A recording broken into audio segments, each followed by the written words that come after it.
Com cada primer diumenge del mes de març, el Parc de la Guineueta ha acollit l'ofrena floral a Blas Infante, considerat el pare de la pàtria andalusa. L'acte coincideix amb la celebració demà del Dia d'Andalusia. Dia de records i emocions aquest matí al Parc de la Guineueta. Ni el fred ni la distància amb el lloc d'origen no han impedit que un centenar d'andalusos hagin sortit al carrer per celebrar el seu gran dia. Significa mucho porque estamos muy lejos y esto lo sientes.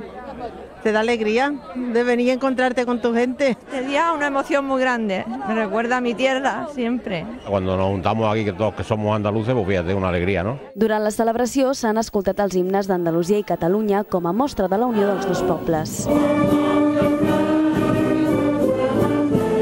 Tienes el corazón repartido entre allá y aquí. Porque claro, nosotros somos de allá, nuestros hijos son de aquí, nuestros nietos también. Yo ya me siento aquí como catalán. Llevo muchos años ya aquí y yo me siento aquí como catalán. Un any més, els partits polítics han assistit a la festa. Tots han coincidit a reconèixer l'esforç dels andalusos en la construcció de la Catalunya del present. L'acte s'ha tancat amb la tradicional ofrena floral a Blas Infante, considerat el pare de la pàtria andalusa. Més d'una vintena de rams de flors decoren el monument de Blas Infante, però la celebració del Dia d'Andalusia no acaba aquí. Continua amb un dinar de germanor a Rubí. Us ha informat des del Parc de la Guineueta, Verònica Rama. Demà és el Dia d'Andalusia i avui, concretament, aquest matí, s'ha fet una ofrena floral al Parc de la Guineueta de Barcelona, el monòlit dedicat a Blas Infante, considerat el pare de la pàtria andalusa. A l'acte hi han assistit l'alcalde de la ciutat, Jordi Hereu, la consellera de Governació, la vicepresidenta Joana Ortega, així com altres representants polítics i andalusos vinguts d'arreu de Catalunya. La Federació d'Entitats Culturals Andaluses a Catalunya organitza aquest acte i tota una sèrie de jornades per commemorar aquest dia fins al 19 de març. Per tancar l'acte s'han interpretat els himnes català i andalús. I un any més, el Dia d'Andalusia ha volgut recordar amb flors la figura de Blas Infante. La Federació d'Entitats Culturals Andaluses a Catalunya ha organitzat una jornada on no hi han faltat alguns líders polítics com Jordi Hereu, Joana Ortega o Alberto Fernández Díaz. Veiem ara els actes a la Guineueta i tot seguit veurem la festa a Rubí, considerat com a màxim ideòleg de l'Andalusia federalista i sempre al capdavant de la lluita autonomista. Blas Infante és reconegut com el fundador de la pàtria andalusa.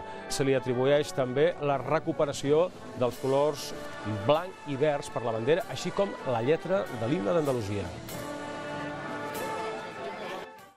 Cal promoure una campanya electoral centrada en els problemes reals de Barcelona, la lluita contra la crisi de delinqüència, les polítiques socials, la immigració, i no pas en un Jordi Hereu que després de guanyar les primàries no tan sols continua sent un mal alcalde, sinó que ara s'ha convertit en un candidat primari perquè ha optat pel discurs de la por, de la desqualificació, de l'insult.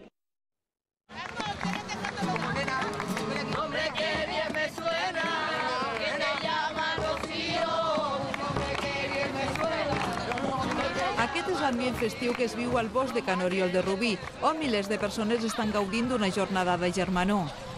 ¡Viva Andalucía y Cataluña! ¡Primer plano! ¡Por ustedes! A sacar toda la adrenalina que tenemos en el cuerpo, a bailar y ver a la gente, a ponernos así a gustito y ya está. Oh, m'encanta. Això és una meravella, això té d'estar aquí per viure-ho. Tus raíces, lo que tú sientes y esto pues el ambiente nuestro y conoces a gente. Hacemos un cocido, un almuerzo y nos lo pasamos pues muy bien. Habiendo comida para comer y buen vino y buena armonía, se llega siempre a tot sitio. Té un paper essencial la gastronomia andalusa i també el vi i la cervesa. El ball i el cant no poden faltar en aquesta diada, on s'han aplegat les diferents entitats andaluses repartides per Catalunya.